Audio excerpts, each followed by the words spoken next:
Hey everyone, Septic Bro here, also known as Andrea. Eat local and listen local. That's the title of this video, and I'm pretty sure you don't need any explanations as to what eat local means. I mean, I'm pretty sure you heard before all the advantages with, buying local groceries, local foods, and trying to choose those over any kind of imported food because it lowers the impact on the environment. Less transportation means less CO2 emissions and all that. What I wanted to talk to you about in this video is listening local and the advantages of that. What do I mean by listening local? Talking about radio, essentially. And I'm pretty sure that when it comes to radio, most people do listen to local stations. But are these local stations you listen to about local stuff?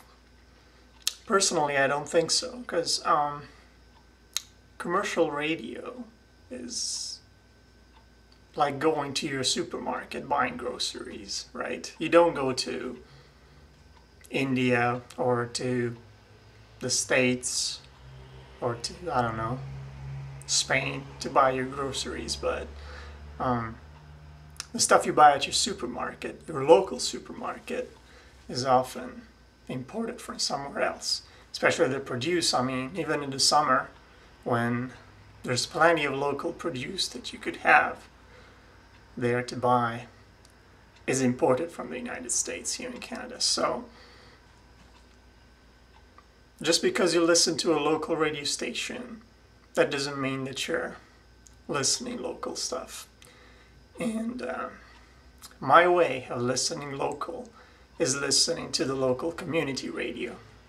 Here in Vancouver, there's a great community radio station called Co-op Radio.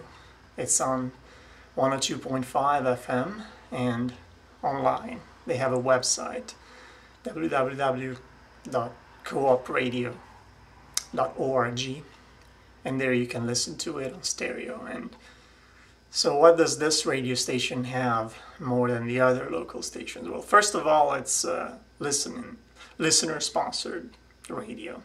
And what that means, it does not support itself with commercials. There are no commercials on it. And yeah, it supports itself with the contributions of us listeners. So their number one priority is pleasing listeners before making money, with commercials. So that's the number one difference. And the other one is how often commercial local radio stations support local music. I say rarely, especially here, in Vancouver, because the only local artists you get to listen, in commercial radio stations are the huge ones, right? Bryan Adams, he's from Vancouver, he's local, but he's huge, so, it's convenient for a commercial radio station to play Bryan Adams stuff. But they don't launch new local artists, which is what happens instead at Co-op Radio, in your local community radio station. They like, broadcasting stuff from local artists. Some of them are complete unknowns, and they will probably stay that way, but it's good to listen to local stuff and listen to people who get their chance to get their music out there. And the same goes with all those programs about about news, about politics.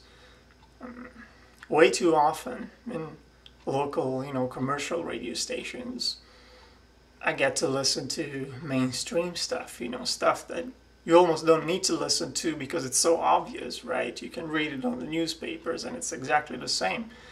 Whereas, when you listen to Co-op Radio, they often tackle, very controversial issues, things that may, embarrass or upset, people in the town hall because,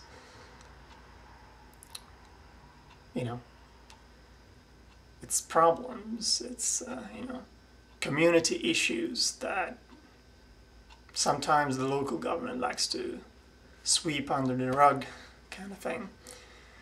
So yeah, if you're interested in all that kind of stuff and you like your local music, even though it's not huge, then maybe Co-op Radio is the radio station you want to listen to. And this applies to Vancouver, but I'm pretty sure there's other commercial, non-commercial, listener-sponsored community radios in other places, not only in Canada, but everywhere. So, wherever you are, remember, eat local and listen local. Take care. Ciao.